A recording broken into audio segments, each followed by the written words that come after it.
महाराज जी, जीवन नश्वर है, इस बात को जानते हुए भी मनुष्य मोह और लालसा से बाहर नहीं निकल पाता है, जबकि उसे पता है कि यहाँ कुछ भी स्थायी नहीं है। कृपया उचित मार्गदर्शन करें।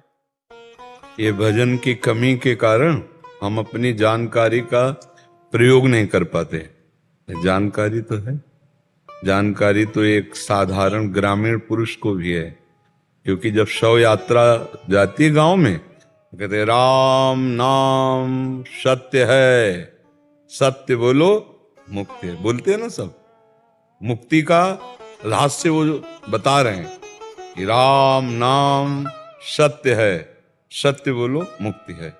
और जब श्मशान में जाते हैं, वहां बैठ करके एक दूसरे से चर्चा करते हैं कि यार सब नाशवान है, रो मत, सबकी यही गति होनी है। इतना ज्ञान तो काफी ज्ञान है भगवान की प्राप्ति के लिए।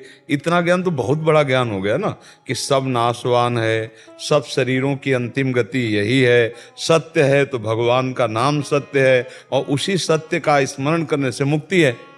लेकिन प्रयोग नहीं है, इसलिए इस ज्ञान का प्रयोग नहीं, क्योंकि भजन नहीं है। अगर भजन हो, जो बोल रहे हैं वही भजन करने लगे, राम राम राधा राधा कृष्ण कृष्ण हरि हरि, तो फिर उसके अंदर ज्ञान बल वास्तविक आ जाए। तो जैसे हम विष्ठा त्यागते हैं तो क्या अभिमान होता है क्या? ऐसे मलवत संसार के समस्त वैभव का त्याग हो जाता, अंदर से रहता उसी में। जैसे विष्ठा त्याग की स्मृति भी नहीं आती, ऐसे त्यागा अभिमान भी नहीं, संपूर्ण भोगों का त्याग करा देना नाम के बल से। नाम जब जपोगे तो उससे दो लाभ मिलते हैं।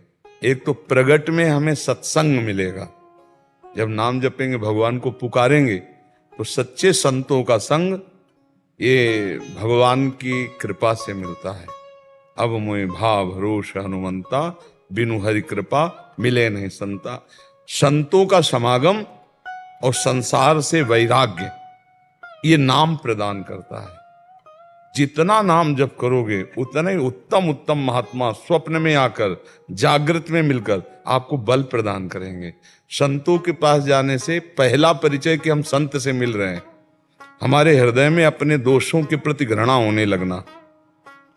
दूसरा, उनके देखने से एक अजीब शांति, अलौकिक। तीसरा, देखा पहली बार है लेकिन लग रहा है कि हम इनसे बहुत बार मिले हैं, हमें लग रहा है जैसे हमारे परिचय के हों ये, क्योंकि परिचय के भगवान है ना, और वो भगवान के परिचय में है, तो एक अपनापन होना। चौथी बात, भगवान की प्राप्ति के लिए उत्साह जागृत हो जाना। संतों का सबसे बड़ा चमत्कार क्या है? मन का परिवर्तन हो जाना। विषयी सांसारिक मन वो भगवान में लगने लगा, ये सबसे बड़ा चमत्कार।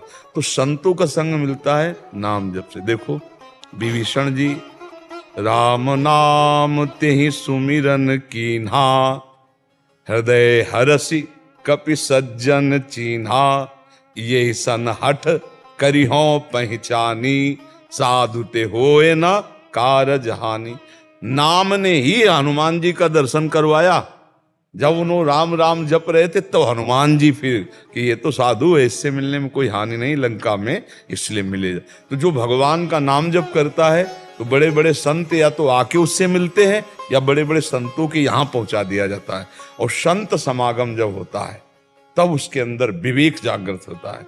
बिनु सत्संग विवेक न होई, और राम कृपा बिनु सुलभ न सोई। भगवान की कृपा के बिना संत संग नहीं मिलता, और संत संग के बिना विवेक नहीं होता। और विवेक जब तक नहीं होता तो जानकारी है आपको, लेकिन प्रयोग नहीं कर सकते। वो विवेक बल है, नहीं तो नहीं।